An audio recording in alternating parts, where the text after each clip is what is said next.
Rapat paripurna ke-6 masa sidang tahun 2021 di gedung DPRD Ogan Ilir dengan agenda mendengar langsung pidato perdana Bupati Ogan Ilir Panca Wijaya Akbar dibuka Ketua DPRD Ogan Ilir Soeharto dan dihadiri 38 anggota DPRD Ogan Ilir serta unsur Forkopimda OI lainnya. Ketua DPRD Ogan Ilir Soeharto dalam pembukaan rapat paripurna mengucapkan selamat kepada Bupati Panca Wijaya Akbar dan Wakil Ardani telah dilantik dan serah terima jabatannya. Dalam waktu dekat, DPRD OI berkoordinasi dengan pemerintah kabupaten untuk membangkitkan Kabupaten Ogan Ilir lebih baik lagi ke depannya.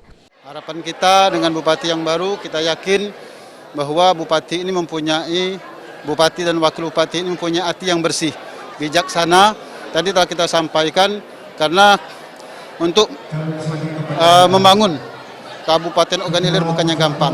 Jadi pemimpin itu harus bersih hati dan bijaksana. Ini kami kira ada di Pak Panca dan Pak Ardani.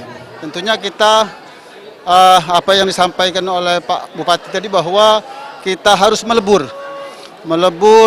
semuanya sehingga kita menjadi satu. Dalam pidato perdananya, Bupati Ogan Ilir Panca Wijaya Akbar mengajak semua pihak untuk bersatu dan menghilangkan perbedaan yang selama ini ada saat pilkada beberapa waktu lalu.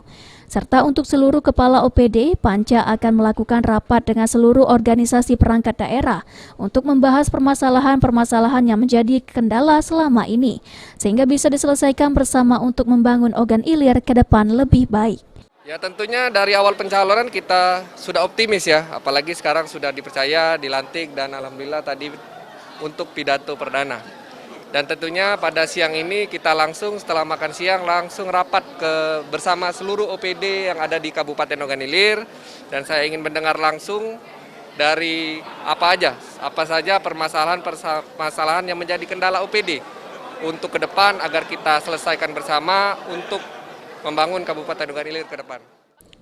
Disinggung mengenai akan adanya perubahan komposisi di bawah kepemimpinannya, Panca akan memberikan kesempatan kepada seluruh kepala OPD untuk menunjukkan kinerjanya. Berjanji akan memberikan kesempatan kepada mereka selama 6 bulan ini untuk membuktikan bahwa mereka layak masuk membantunya dan Wakil Bupati Ardani dalam pemerintahan. Ahmad Romawi, PAL TV.